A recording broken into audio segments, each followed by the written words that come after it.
The standard therapy is bone marrow transplantation.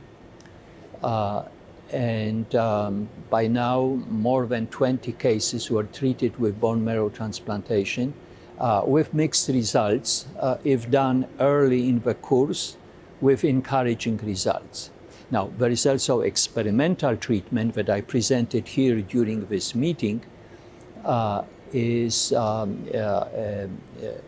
It's a trial sponsored by Visual Neuroscience Incorporation, and it is the IV infusions of TREM2 agonist. TREM2 is the gene that we also discovered in Mayo Clinic in Jacksonville. It's a major risk factor for Alzheimer's disease, the second one after ApoE4. And TREM2 regulates CSF1R gene.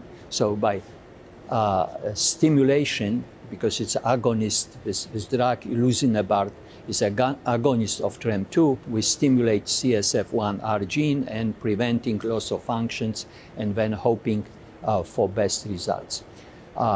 The trial includes 20 patients in open label, has 2 arms, 20 milligrams per kilogram IV infusions monthly, and 40 milligrams per kilogram IV monthly infusions. So far, the drug is safe. We don't see any severe adverse events. In certain patients, it appears to be working clinically, also on radiological measures and on biomarker measures. So CSF and plasma, whatever we measure, and we measure many different proteins, that appears to be beneficial.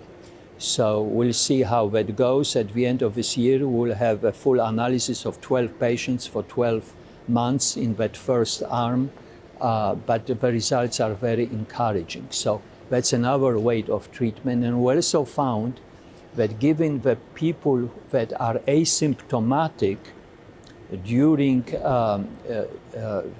asymptomatic phase, steroids, for whatever reason, may prevent disease developments. So that is also a very interesting observation that needs further confirmation, but we might, so plenty of options, from nothing to different options. Giving the steroids, though, in symptomatic phase is not helpful.